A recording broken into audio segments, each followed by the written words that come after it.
Perdón que llore, pero disfruto mucho la presencia del Señor y gozoso de poder estar con ustedes.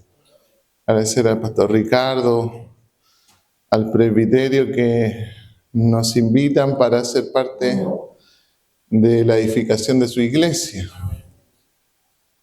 No sé si usted está contento de verme, pero yo estoy contento de verle a ustedes. Y créame que yo los sigo constantemente. He visto cómo últimamente le han dado más énfasis a redes sociales. Doy gracias al Señor por eso. Todo eso colabora. Hoy día hay un equipo de multimedia detrás. Usted a lo mejor no se da ni cuenta o lo da por hecho, pero uno se tiene que gozar por los avances de la iglesia. Ahí usted ve a la Maite, ve a la que está al ladito, no sé su nombre, Antonella, el joven también ahí tomando fotos, grabando. Dieguito ya ahí que llevaba ahí harto rato detrás de esto. Gracias chicos, porque si no estuvieran ustedes, esto no se podría transmitir a otros más. Así que cada uno colabora para que la palabra del Señor avance. ¿Ya? Así que vamos a ir a lo que nos convoca. Me imagino que el pastor Ricardo puede estar conectado. Nos salimos un poquito de protocolo, yo sé que ustedes no alaban igual. ¿Ah? Pero vengo siempre, él me dice, ven a desordenar el gallinero un ratito. Y hay algo que yo quiero, que el Señor me viene inquietando y es hablar sobre la iglesia. Y bueno, le pedí ahí si nos pueden colaborar un poquito con algunas imágenes. Yo sé que mi esposa es profesora y ella me ha ayudado mucho para que al momento de enseñar hay ciertas cosas que se aprenden más cuando son visuales, se oyen y se escriben. Yo me acuerdo, la última vez que vine había muchos que tomaban apuntes. Parece que se ha estado perdiendo, ¿o no? ¿No? ¿Cuántos trajeron su libreta de apuntes, su cuadernito de apuntes? Ahí un lapicito. Eso. No dejen esa buena costumbre de tener lápiz, de poder apuntar. Dice que el aprendizaje es mayor cuando uno escribe más que en aparatos electrónicos. ¿Ya? Eso lo dice la ciencia. Pero todo colabora. Todo colabora para el aprendizaje. Es mejor tener un lapicito pequeño y un cuaderno de apuntes que ser un cabezón, ¿cierto? Y no aprender nada. Así que si no tiene buena memoria, como yo, apunte, tome apunte, ¿ya? Entonces vamos a lo que nos convoca, a la palabra del Señor. Cuando yo le digo la iglesia, ¿usted qué se le viene a la cabeza?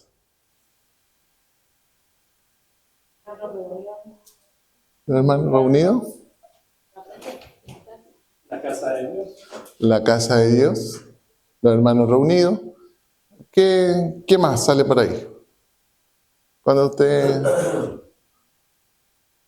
viene tarde, ¿qué le dice a la familia? Apúrese porque vamos a ¿dónde? A la iglesia, ¿cierto? ¿A qué más asociamos a la iglesia? ¿Escuchar la palabra? ¿Ya? Yo le pregunto esto porque cada uno de ustedes y cada uno de nosotros tiene cierto entendimiento de lo que es la iglesia. Pero, como ustedes son bien escriturales, ustedes tienen que entender que no tiene que ver con lo que yo pueda comprender, sino con lo que Dios dice de lo que es la iglesia. ¿Cierto? Entonces, avancemos un poquito. Si nosotros nos vamos al principio de cuando nosotros fuimos colonizados, ¿estamos ahí, Dieguito? Eso, bien, Dieguito.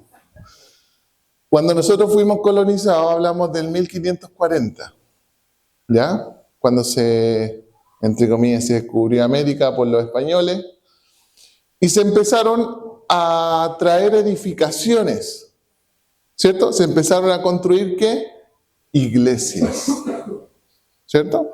Y hay algunas fotitos, si ahí usted ve, está la iglesia de San Francisco de Chiu Chiu, que se construyó en el 1540, que es la más antigua, en Chile.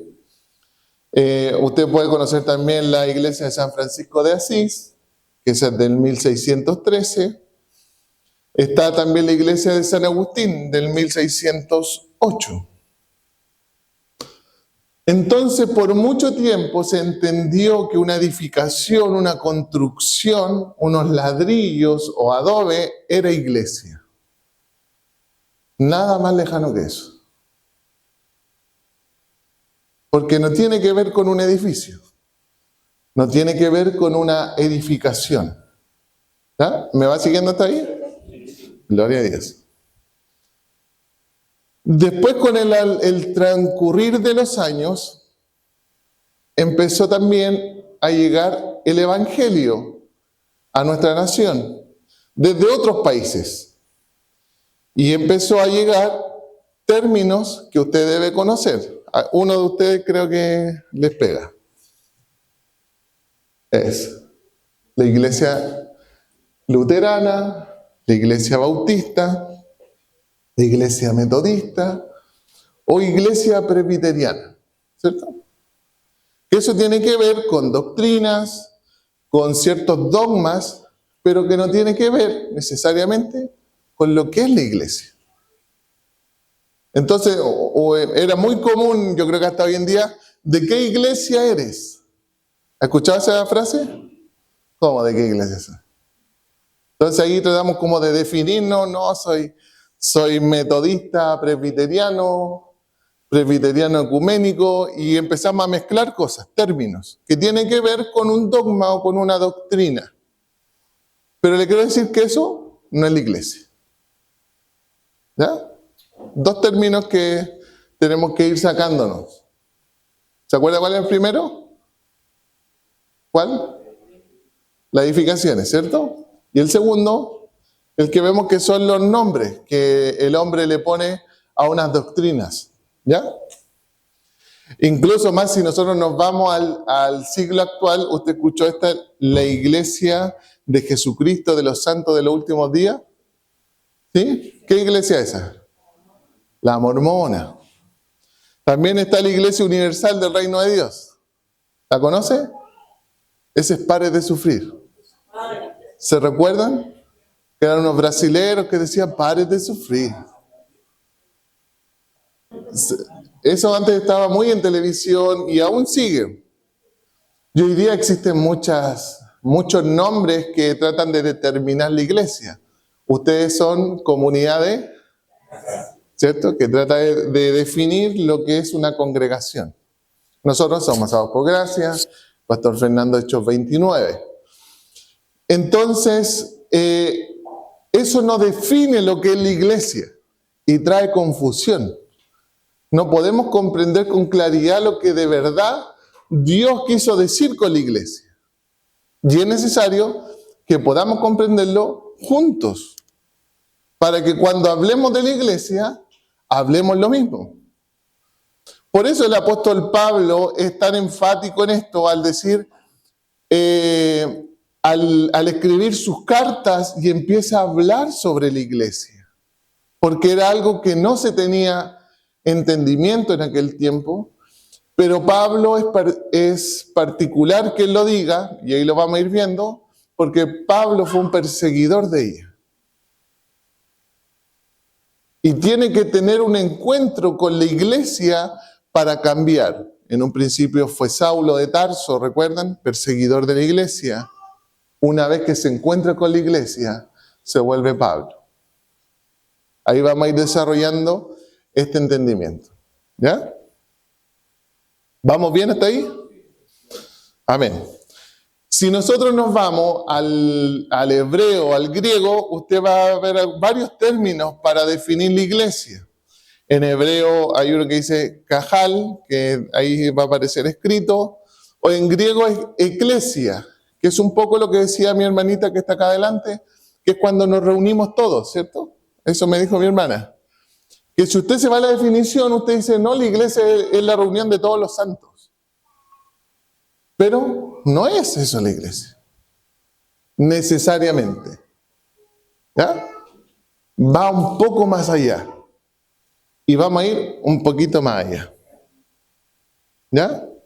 Entonces, no es tan fácil poder derribar ahora, si estamos hablando del 1540, hoy día que estamos en el 2026, hablando de casi 500 años, en que tenemos que derribar un pensamiento que no es el que Dios quería sembrar en nosotros.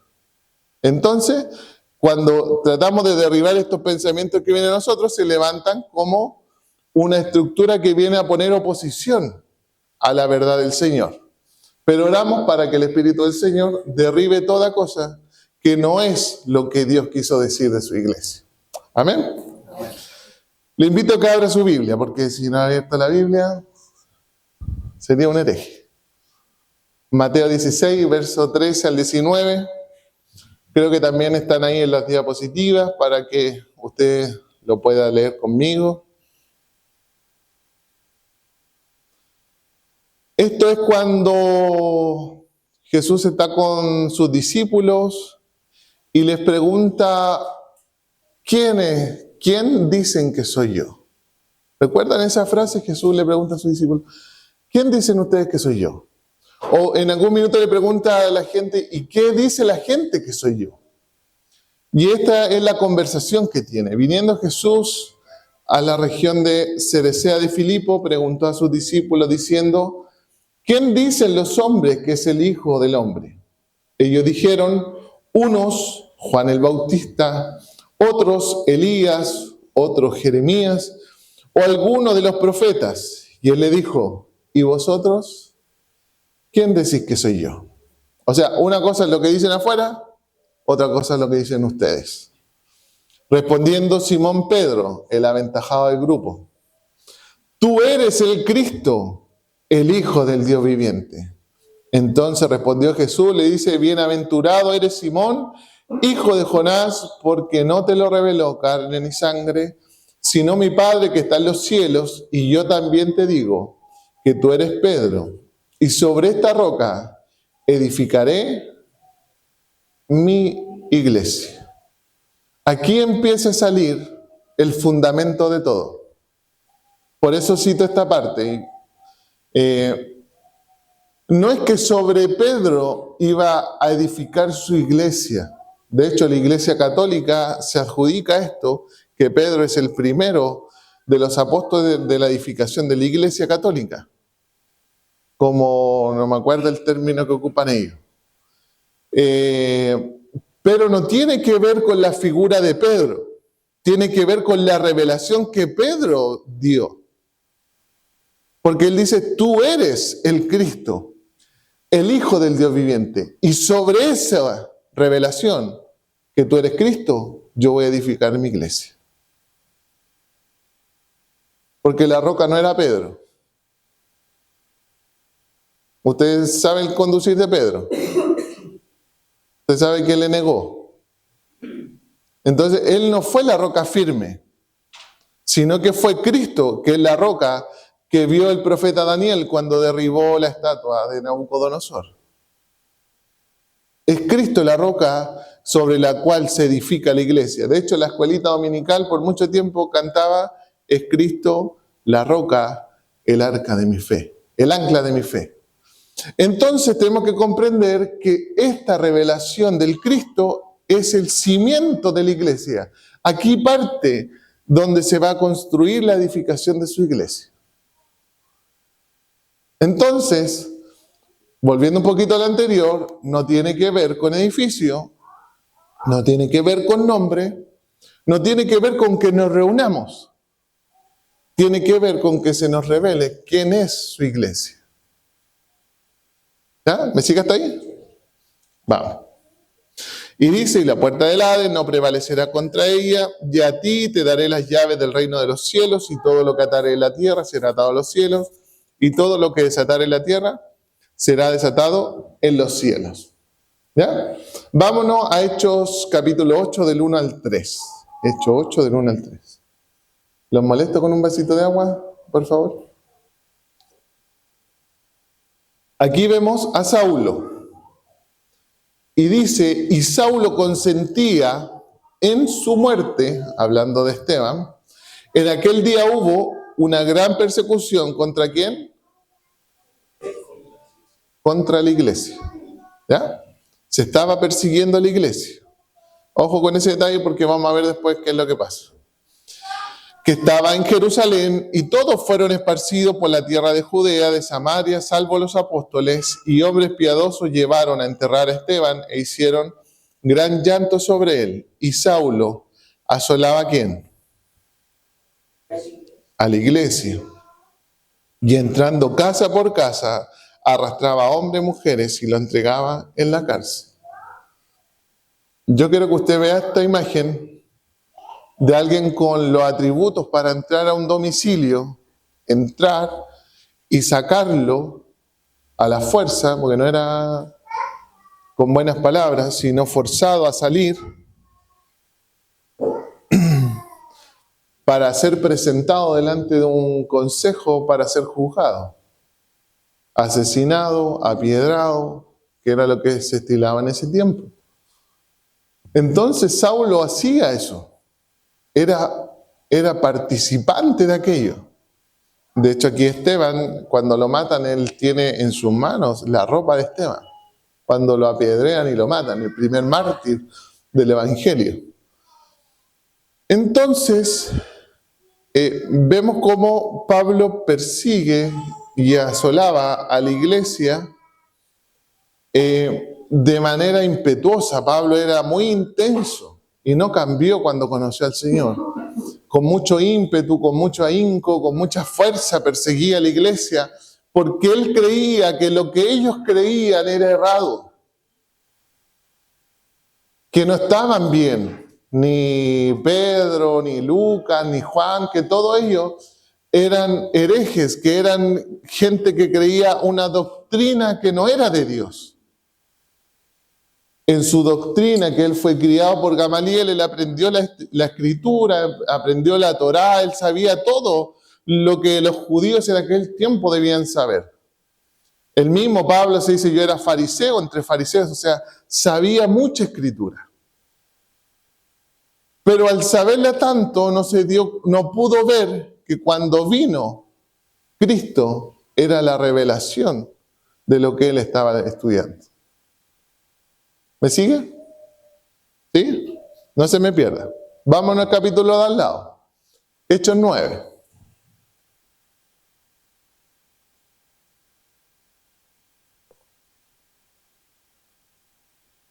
¿Lo tiene?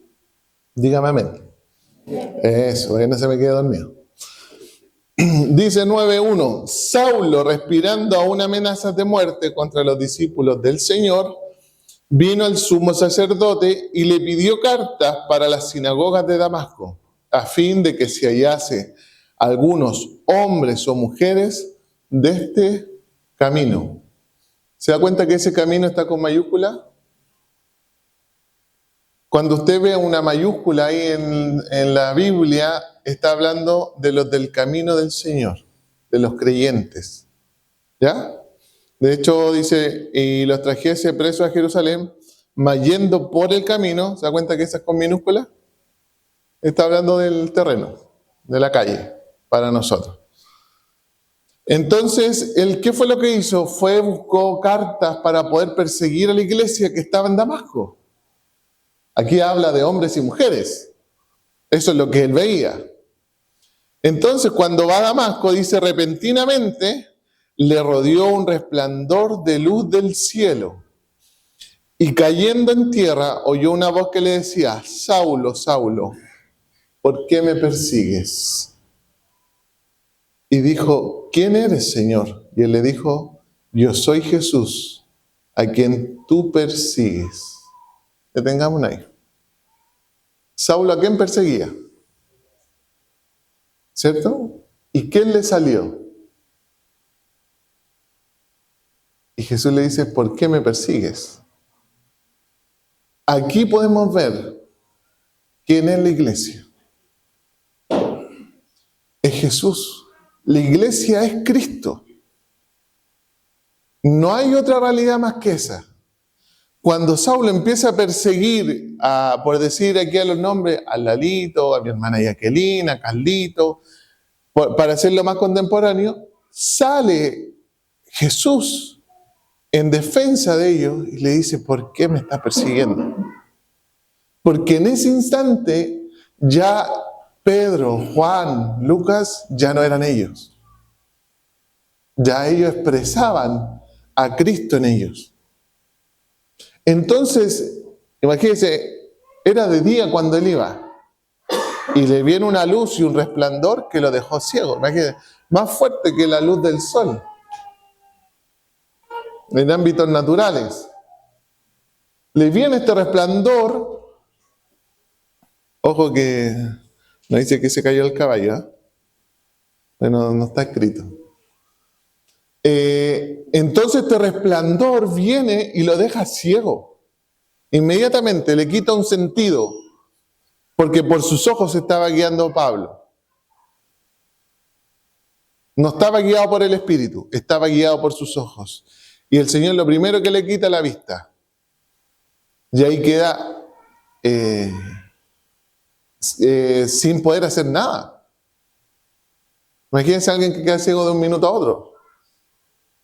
Nosotros dependemos de la vista. En cambio, alguien cuando ha nacido con esa dificultad de poder ver, es más fácil para él porque ya se ha acostumbrado. Incluso tú no le puedes mover cosas porque saben dónde están ciertas cosas. Tiene que estar siempre todas las cosas donde mismo. Pero Saulo no. Entonces, Jesús le dice, dura cosa es dar coces contra el aguijón. ¿Ustedes entienden ese término? ¿No? Esto es más es que es de campo este término un poquito. El aguijón el que se le daba a los animales para que se moviesen. Hoy día, ¿cómo se le dice? Cuando como que se picaneaba, ¿cierto? Ese se ocupa acá en Chile. Bueno, le dice, es duro pegarle a ese aguijón porque te hace más daño. Es como que el animal trate de pegarle cuando tú le estás diciendo que avance, más daño le produce. Eso le está diciendo Jesús a Saulo. Tú le estás pegando a quien te está impulsando para que avances. Entonces, él temblando y temeroso dijo, Señor, ¿qué quieres que yo haga? Y el Señor le dijo, levántate y entra en la ciudad y se te dirá lo que debes hacer. ¿Ya? ¿Me sigue hasta ahí? ¿Sí? Amén. Quiero ser bien claro, bien didáctico. No quiero enredarlo más, pero quiero que tengamos todo entendimiento. Vamos a Efesios capítulo 5.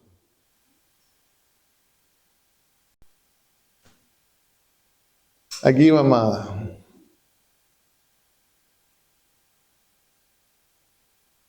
a detenernos un poquito. Efesios 5, 21 al 33. ¿Lo tiene? Amén, digan amén. Amén. Eso.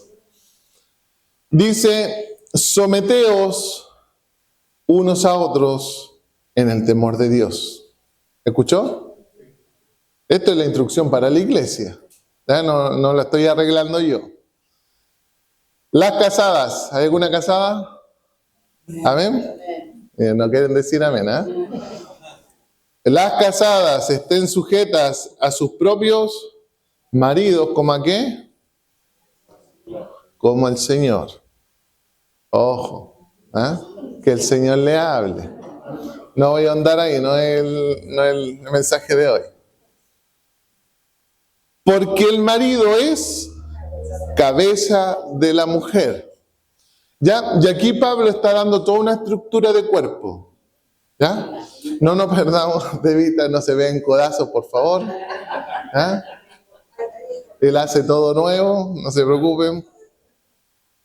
Aquí Pablo está ocupando una alegoría de decir que la iglesia es semejante al cuerpo. Y está definiendo un poco los roles, las funciones de la iglesia. Y le dice, así como la mujer está sujeta a su marido, porque su marido es cabeza de la mujer, la cual así Cristo es cabeza de la iglesia, la cual es su cuerpo y él su Salvador. ¿Se da cuenta? Aquí Pablo está diciendo, bueno, el marido es cabeza de la mujer, Cristo es cabeza de su iglesia. O sea, aquí ya las estructuras piramidales se caen todas. No porque yo sea el pastor, yo soy la cabeza de la iglesia. No iglesia, no es así. Todos somos funcional dentro del cuerpo de Cristo. La cabeza es una sola y el Señor. Estamos todos sujetos a la misma cabeza. ¿Ya? Si no, somos cabezones. Y no es así. Tenemos que entender que Él, si es la cabeza, nosotros somos el cuerpo de Cristo. Y el cuerpo de Cristo tiene muchos miembros. Y cada uno de ustedes, como la alegoría que ocupa aquí Pablo, o la semejanza de cuerpo, dice, cada uno de ustedes cumple un rol y una función dentro del cuerpo de Cristo. Sigamos avanzando. Así como la iglesia está sujeta ¿a quién? A Cristo, así también las casadas lo estén a sus maridos en algunas cosas. ¿Ah? ¿Ves? Se callaron. ¿No lo quieren decir? Yo se lo voy a leer porque ahí está en la escritura. En todo. Ajá. Ajá. Decir, ¿por qué vine hoy día? ¿Por qué vine? Pero mire, esto cumple un orden hermoso en el Señor. No es como nosotros lo entendemos, es como el Señor lo dice. Aquí viene para nosotros, maridos, amad a vuestras mujeres. ¿Cómo? ¿Cómo? Ahí lo dice. Así como Cristo amó a la iglesia y se entregó a sí mismo por ella. Mire, esposo, si usted no ama a su esposa como Cristo la amó, su esposa no se va a sujetar. Ahí no me dijo nada.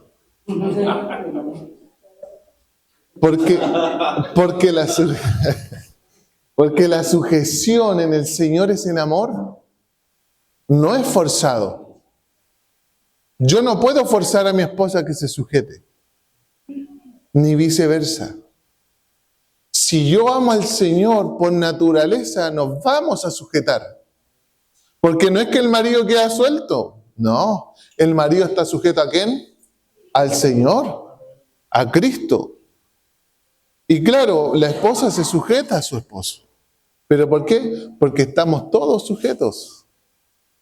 En cambio, si hay alguno que no quiere estar sujeto, lo siento mucho, pero le tengo que decir, no sería parte de la iglesia. Porque la iglesia se sujeta al Señor. No hay otra realidad. Avancemos. 26 dice, para santificarla, habiéndola purificada en el lavamiento del agua, por la palabra, a fin de presentársela a sí mismo una iglesia gloriosa, que no tuviese manchas, ni arrugas, ni cosas semejantes, sino que fuese santa y sin mancha. ¿Se da cuenta? ¿Usted se imagina sin arruga? ¿Ah? Amén, dicen por ahí. Bueno, las arrugas demuestran el paso de los años o la dureza de la vida. Va a pasar algo cuando el Señor venga en que Él va a quitar esas cosas. Los lastres o las señales de que se evidenció dolor, tristeza, amargura, el paso de los años. Ya no va a haber más edad, pero será en otro tiempo, ¿ya? Pero por eso dice, Él va a presentarse a sí mismo, a Él, una iglesia gloriosa, santa, sin mancha, sin arruga, pura y santa. ¿Usted quiere ser esa iglesia? Sí. Somos esa iglesia. Verso 28, así también los maridos deben amar a sus mujeres como a sus mismos cuerpos. El que ama a su mujer, a sí mismo se ama, porque nadie aborreció jamás su propia carne, sino que la sustenta, la cuida, como también Cristo a la iglesia. Porque somos miembros de su cuerpo, de su carne y de sus huesos. Por esto dejará el hombre a su padre y a su madre, y se unirá a su mujer, y los dos serán una sola carne. Grande es este misterio. Mas yo digo esto respecto de ¿qué? De Cristo y de la iglesia. Por lo demás, cada uno de vosotros ame también a su mujer como a sí mismo, y la mujer respete a su marido. ¿Se da cuenta cómo Pablo está abordando una realidad que en ese tiempo no se entendía y que creo que hasta hoy no estaba tan claro? Pero ruego al Señor que nos ayude para dar este entendimiento de lo que es su iglesia y nosotros podamos ser la expresión de ella. Vámonos a Colosenses. Le traje harto versículo, yo sé que a ustedes les gusta leer harto. Colosenses 1, del 15 al 19 y después del 24 al 27. Colosenses 1.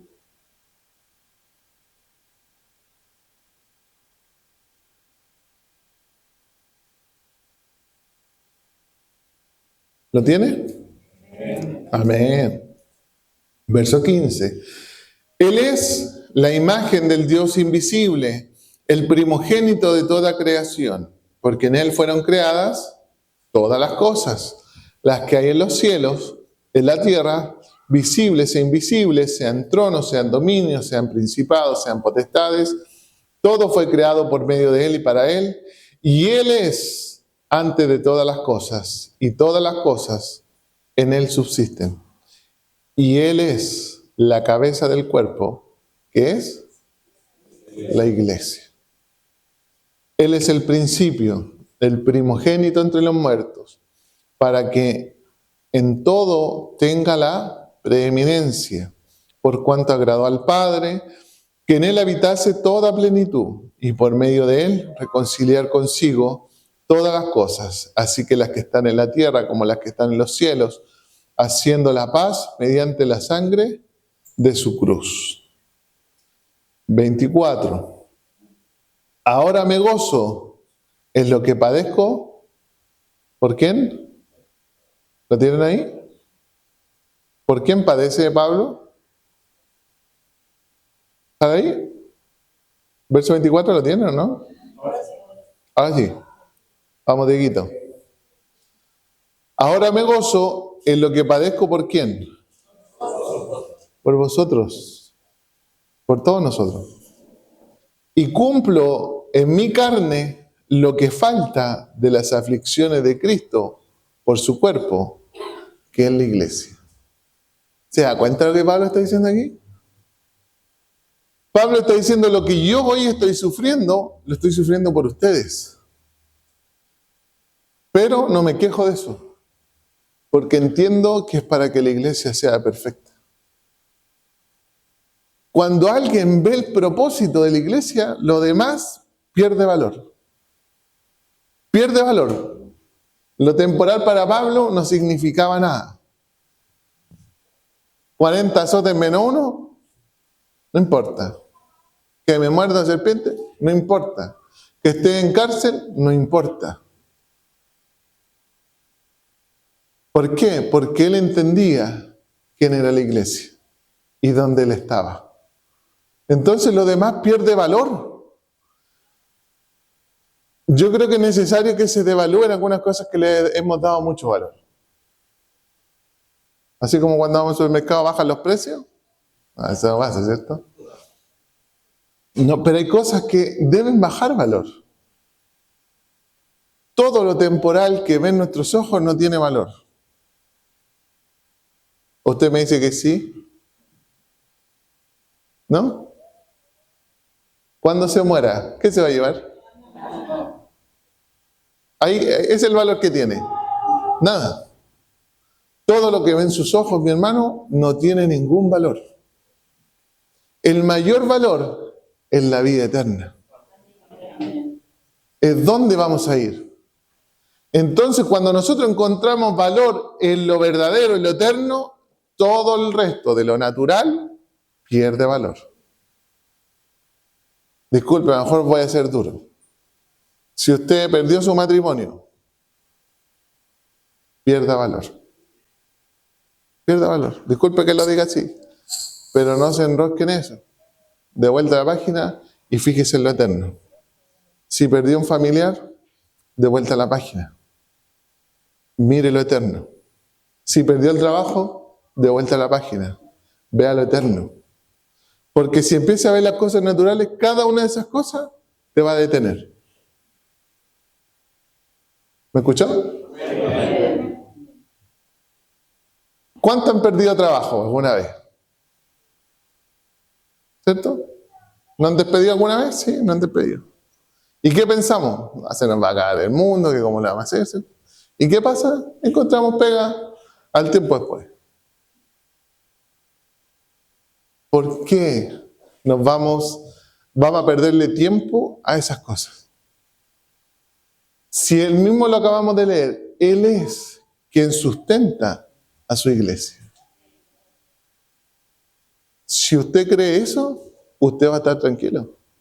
No quiere decir que se va a quedar echado en el sillón, no haciendo nada. El Señor me sustenta. No, no es así. Sino que confiar en su soberanía, de que Él está en control de todo. No voy a entrar ahí, pero voy a salir de ese. Quedamos en el 25. De la cual fui hecho ministro según la administración de Dios que me fue dada por vosotros, para que anuncie cumplidamente la palabra de Dios, el misterio que había estado oculto desde los siglos y edades, pero ahora ha sido manifestado a sus santos. ¿Se dan cuenta? O sea, por siglos la iglesia estaba escondida. No había sido revelada. Pero cuando viene su Hijo, Él la da a conocer.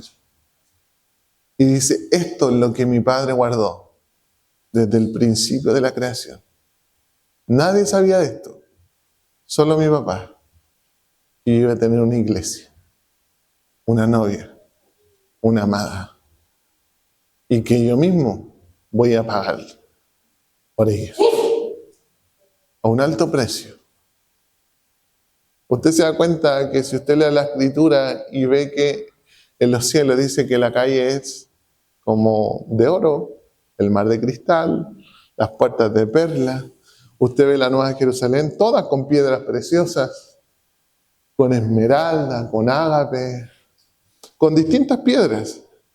Pero cuando Dios tiene que ofrecer lo más valioso, no ofrece nada de eso. Porque no hay nada más valioso que su Hijo. Nada tiene más valor para Dios que su Hijo. Y su Hijo, en representación de su Padre, nada tiene más valor que su iglesia. Porque se dio por ella. Él murió por ti y por mí.